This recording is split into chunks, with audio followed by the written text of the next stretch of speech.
although I really like that scene. And then he says, but I'll tell you one thing. That is exactly what it is like when you are attacked by your own planes. And I turned to him and I said, you never told me that something like that happened to you. And he looked back at me and he said, it's not a memory one likes to share. So, there's research by accident. Y a posteriori. Yes. Yeah. Yo tengo una última pregunta muy chiquita antes de abrir a las preguntas de ustedes, y es si en algún momento te emocionás con lo que escribís.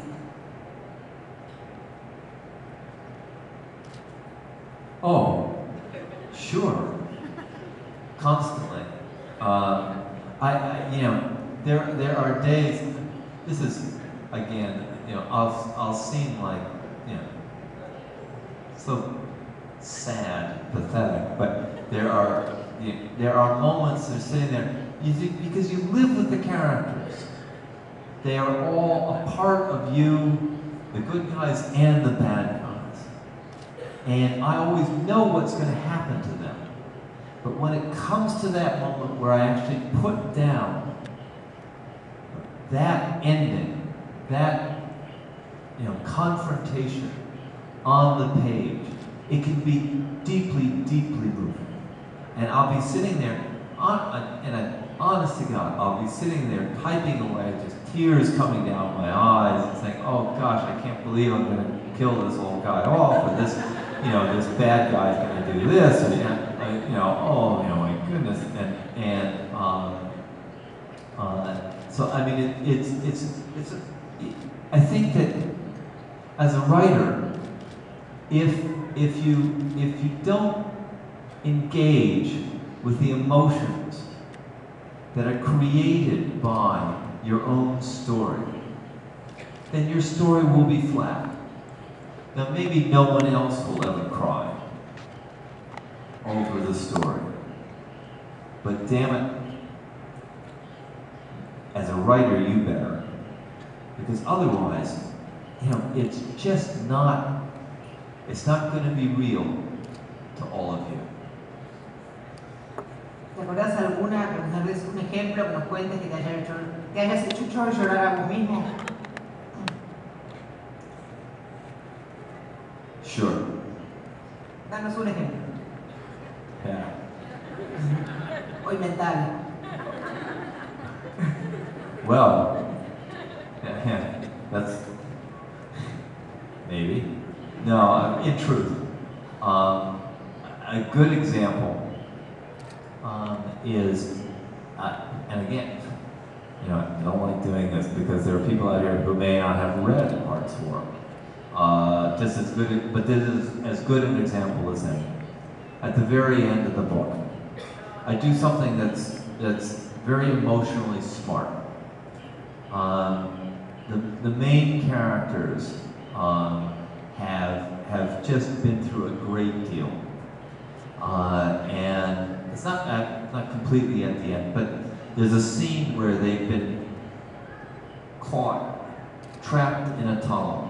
The main character, Tommy Hart, has been, and none of this is in the movie, has been trapped in a tunnel underneath, and the Black Flyer, Lincoln Scott, who is the person he has been defending in this trial that takes place in a prisoner of war camp, climbs down and digs him free. And there's this moment, first, when Hart knows he's dying.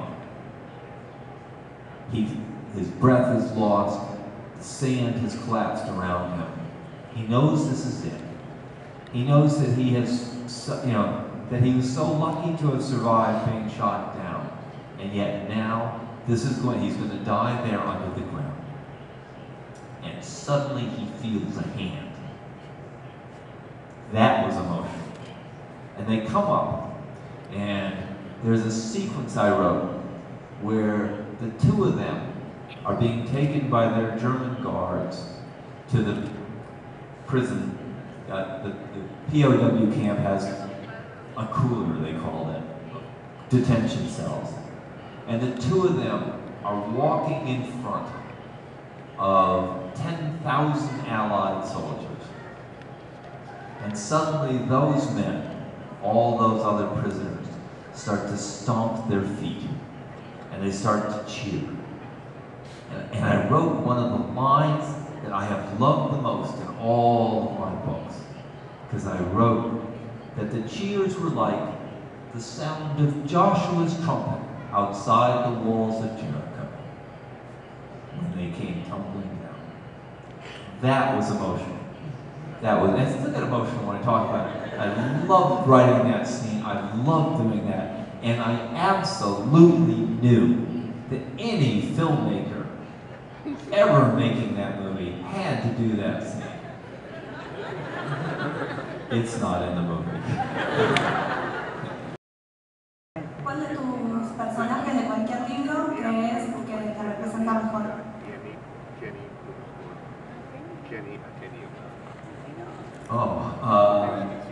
Never had that question.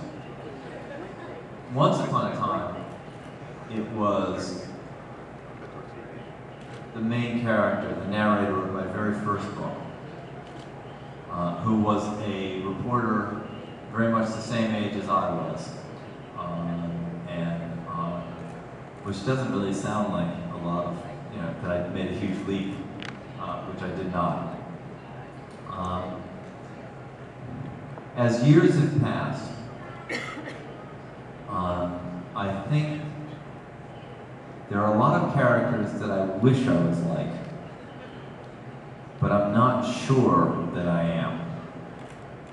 So I'll just stick with that first guy and hope for the best. Próxima. Aquí, en este lado, última fila casi. Vos, al principio de la conferencia, dijiste que lo que más miedo te daba era las cosas que le pasaban a tus conocidos. A los protagonistas del psicoanalista y juicio final, se los amenaza con eso, en cierta manera. ¿Se puede decir que vos te valés de tus miedos para hacer tus novelas? Good question also. Yes. In all thrillers, fear is crucial. It's one, if you think about it, in a thriller, the main engine, the thing that drives the book forward, is the behavior of the bad guy. He's the fuel for the whole story. But what gives the story depth and what gives it resonance is really what you're saying, the fear. In the analyst, for example, it is the fear that his life will simply, the main character's life will simply fall apart and fall into nothingness. That creates a kind of tension in the book, those kinds of questions. So it's very, very important. And when you search out fears to put into a thriller, they have to be believable, not just for yourself, but for all the readers. And so the simplest ones are the best. I hope that answers your question. Próximo. Primera fila, a la izquierda. Hola John, mi pregunta es, ¿qué siente cuando, por ejemplo, concurre esta firma de libros y ve tanta gente que todos venimos por usted? ¿Qué es lo que siente y si alguna vez imaginó que esto iba a pasar 1000 personas en esta sala, en la fila de libros, no sé, un montón, 500?